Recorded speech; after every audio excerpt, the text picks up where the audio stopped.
Australia کے خلاف منگل سے شروع ہونے والے میلبرن ٹیسٹ میں پاکستان کی پلئنگ 11 میں تبدیلیوں کی اطلاعات ہیں۔ پرتھ میں بری طرح ناکام رہنے والے وکٹ کیپر سرفراز احمد کو ڈراپ کرکے محمد رضوان کو کھلائے جانے کا قوی امکان ہے۔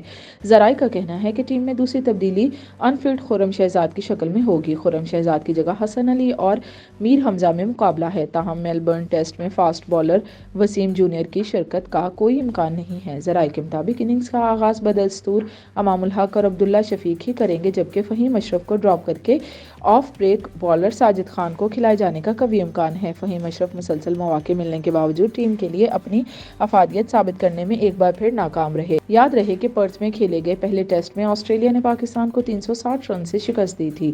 3 ٹیسٹ میچوں کی سیریز میں میزبان ٹیم کو 1-0 کی سبقت حاصل ہے۔ دورہ آسٹریلیا پر پاکستانی ٹیم انتظامیہ اور قومی سلیکشن کمیٹی فاسٹ بالر شاہین شاہ آفریدی کی حالیہ فارم سے پریشان ہے۔ قومی کرکٹر شاہین آفریدی مسلسل کرکٹ کھیلنے کی وجہ سے تھکاوٹ کا شکار ہیں، اس لیے اگر پاکستان آسٹریلیا کے خلاف میلبرن میں دوسرا ٹیسٹ بھی ہار گیا تو امکان ہے کہ نئے سال کے آغاز پر سڈنی ٹیسٹ میں شاہین شاہ آفریدی کو آرام دیا جائے گا تاکہ وہ تازہ دم ہو کر نیوزی لینڈ کی T20 سیریز میں حصہ لے سکیں۔ T20 ٹیم میں سائم ایوب اور محمد رضوان پر مشتمل اوپننگ جوڑی بنانے کی تجویز ہے۔